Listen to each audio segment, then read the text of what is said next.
mga kababayan. Pag-usapan natin ito, impeachment case or impeachment complaint, mga kababayan, filed already dito kay against the president, mga kababayan. Katapusan na ba ito ni PBBM? Sabi ng mga DDS. Nakita nyo yung reaction ni PBBM, mga kababayan, Pilipinas, di ba?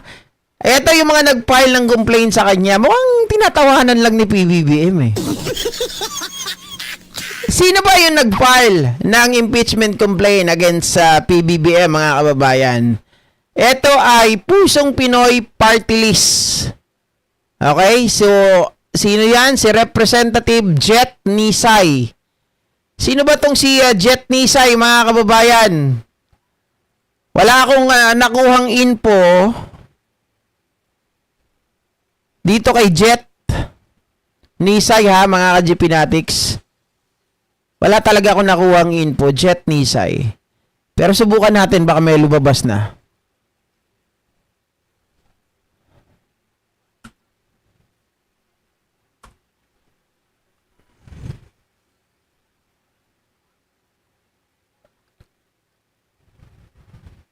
So, eto siya. Di ba?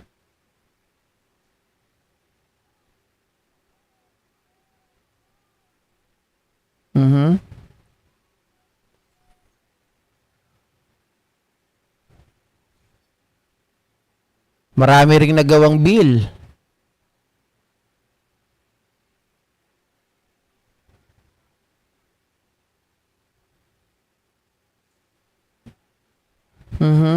Ayan. Madami din, mga ka-Jipinatics. Pero, etong party list na to,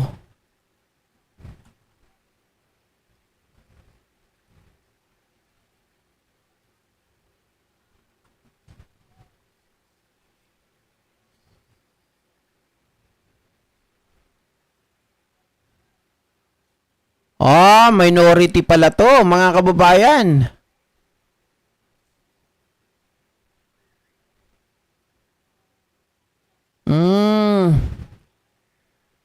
Deputy Minority Leader. Okay?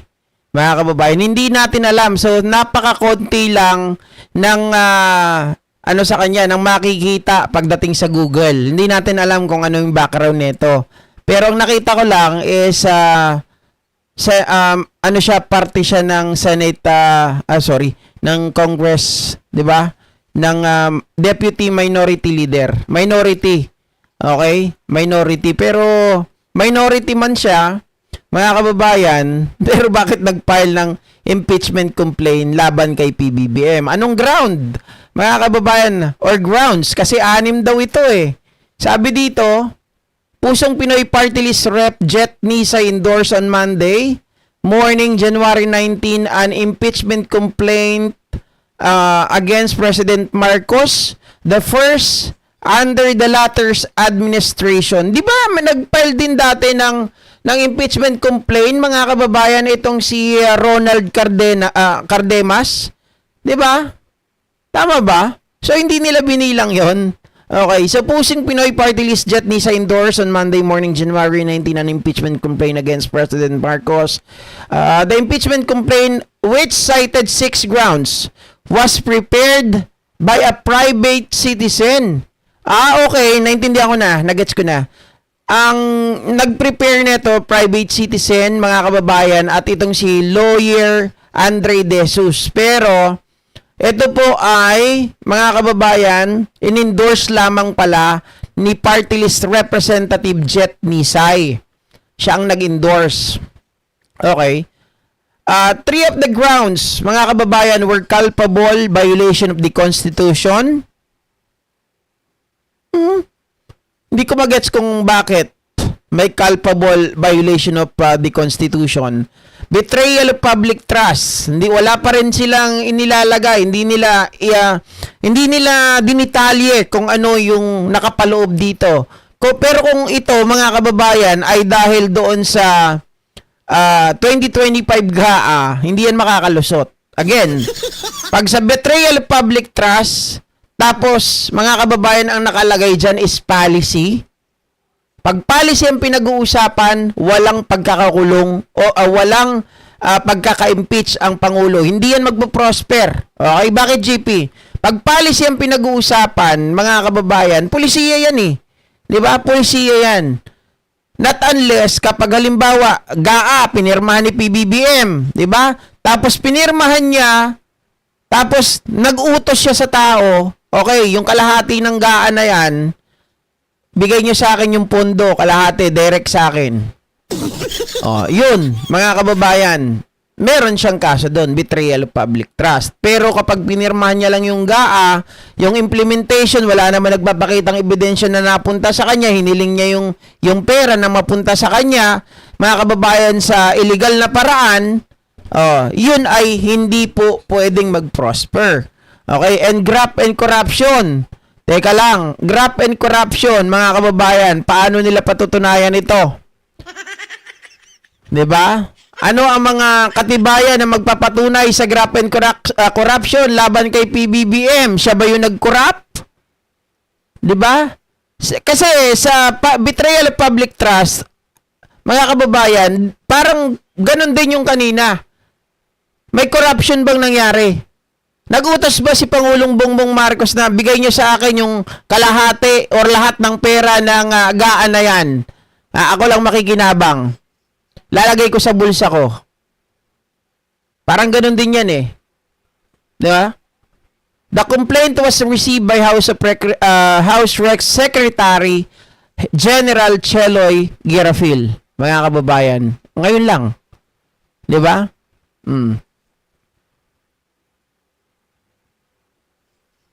Sabi ni Macwan, Susan, kasama na daw si Sabit. Si Chabit ba? Bayad siguro ni Buday Sara. Okay, ganito yan mga ka-GPnatics. Dahil hindi talaga kompleto yung impormasyon dito. Parang pinipichi-pichi tayo, no? I mean, sorry. Ang ginagawa sa atin ay 5-6. Diba? Pina 5-6 tayo dito. Ano siya? Hulugan. Hindi kompleto. Okay, ganito lang yan. Simpleng paliwanag. Kung ito ay nag-file ng impeachment complaint against PBBM, mga kababayan, ito ba ay Gloria style? Tanong natin, Gloria style ba to? GP, ano ba yung Gloria style na sinasabi mo? Si Gloria, nung panahon niya, mga kababayan, takot siyang ma-impeach. So pag may narinig si Gloria na mga kalaban sa politika na magpa-file ng impeachment laban sa kanya, ang ginagawa niya, ano kaagad, nag-advance step kaagad itong si Gloria. Ano ibig sabihin nun, mga kababayan? Kapag nandito ka, ito yung pwesto mo, nabalitaan niya na magpa-file ka ng complaint, kunwari ngayong 19. Kunwari ngayong 19. Kunwari sa 25 pa. Diba? Sa 25, magpa-file kami ng impeachment complaint against kay PBBM. O kaya against sa akin. Kay Gloria time, ha? Tapos, by 19, 20, ganon. Basta, ang gagawin nila, a-advance na kaagad sila. Uusap na yan. Magpapatawag ng meeting. Okay, may nabalitaan kami ganito, ha? O yung tao natin, nagsasabi na may magpapile daw ng impeachment complaint laban sa akin. Para hindi mag-prosper yun, dahil may one year bar rule, mga kababayan, mag-uutos siya. Sinong ano? Ito yung pera. Ganon. Mag-file na kayo ng impeachment complaint laban sa akin. Unahan nyo yung tao na yon na magpa-file ng impeachment complaint. Ganon, mga kababayan. Ganito rin ba itong style ng mga taong ito ngayon na magpa-file ng impeachment complaint? Hindi natin alam. Hindi natin alam. 'Di ba? Wala tayong idea kung ganon din maglaro si PBBM.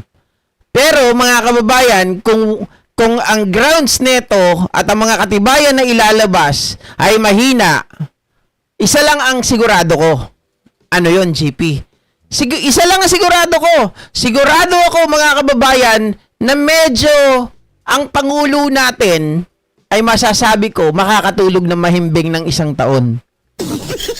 Uy, dire-diretso, syempre hindi. 'Di ba? Ibig ko sabihin, gabi-gabi sa bawat pagtulog ng Pangulong Bongbong Marcos, maganda ang kanyang tulog sa loob ng isang taon, araw-araw. 'Di ba? O gabi-gabi. Kasi nga, may magkakaroon ng, pag di nag-prosper to, 1-year bar rule. Bawal ulit mag-file ng impeachment complaint against the president. 'Di ba? Within a year. Oh, so medyo maluluwag-luwag ang dibdib ng Pangulo natin kapag nangyari 'yon. 'Di ba?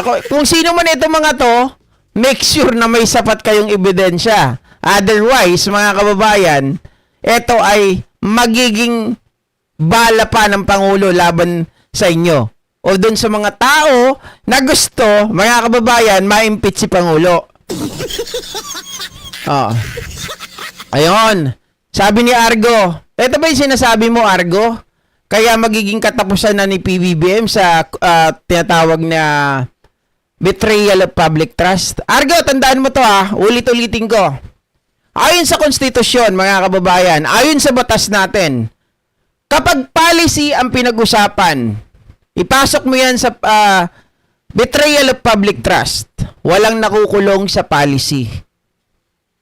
Walang nakukulong sa policy. Pulisiya ng Pangulo. Nasa konstitusyon natin ang pagpirma ng GAA. Mga kababayan, kung may pagkukulang, kung meron man hindi nakita doon, hindi pa rin ito magiging basis, hindi pa rin ito magiging dahilan ng pagkaka-impeach ng Pangulo or pagkakatanggal sa pwesto.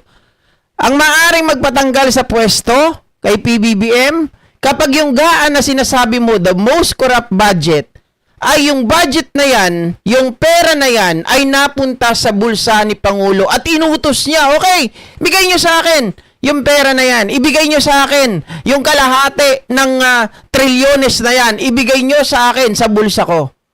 Oh. Pag ganun ang usapan, yun, may pagkakatanggal, maaring ma-impeach. Pero pag pulisiya lang pinirmahan, wala yan. Wala yan. Diba? Sino nagturo sa akin yan? Si Attorney Labiña. Tony Labiña. Pag policy ang pinag-usawa, walang makukulong, walang matatanggal, walang may impeach.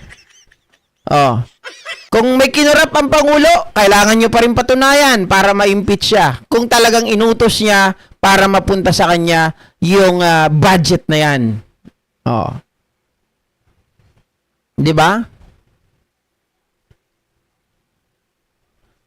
Sabi ni Resilicious, sabi ni Attorney Enzo, hindi yan magpo-prosper. Kaya nga po yan nga yung sinabi ko kanina Pag hindi nag-prosper, mga kababayan, parang sinalba nyo pa ang Pangulo ng isang buong taon.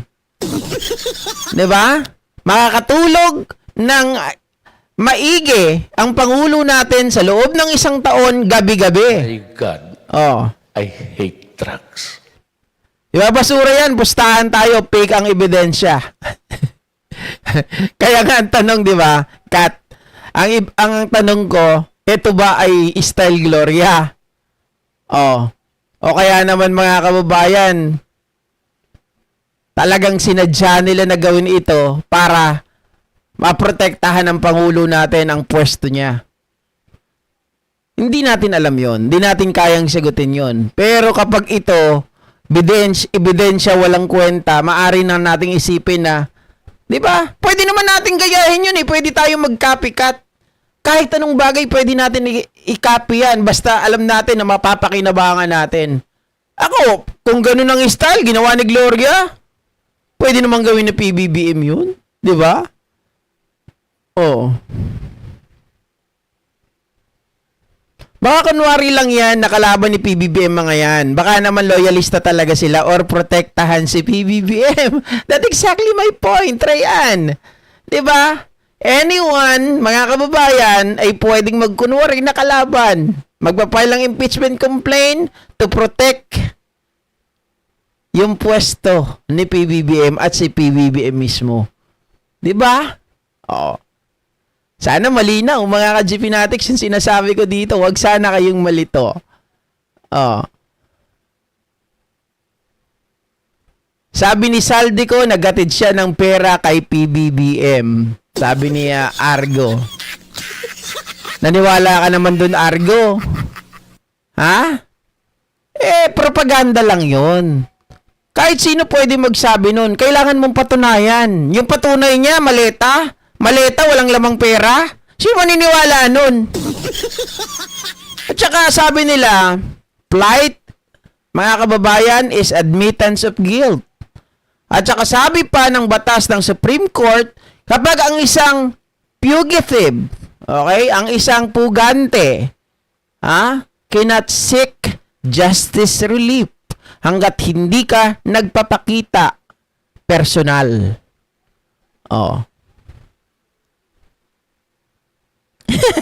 Si Argo talaga.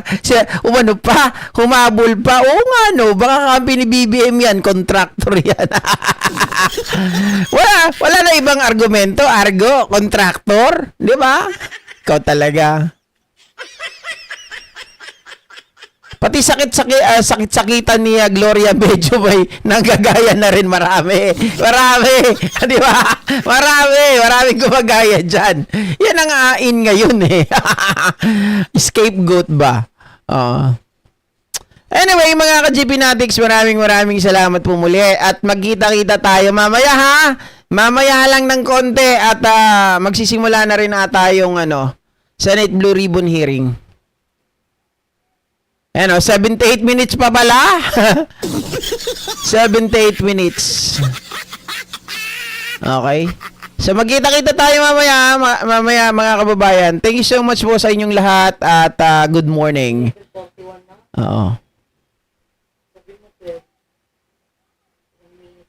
Hindi, parang in-adjust nila eh. Thank you, host, sa pakape. Argo, thank you sa pakape ha. Thank you. Oo. Yan, alam mo si Argo, ganyan lang yan, malakas mag-asar. Pero, alam mo sa lahat ng mga DDS, si Argo, hindi ako mumurahin yan. Kaya hindi ko yan sinisipa dito.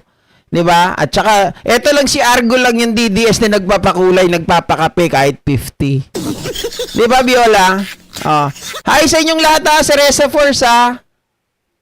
Yung BMB, warang hindi ko na nakikita yung BMB dito. Galit ba yung BMB sa akin? Wala na ako nakikita ng BMB dito ngayon. Ay, tinamad na. Sino tinamad? Ako? Hindi, wala nang content eh. 3 lang yun.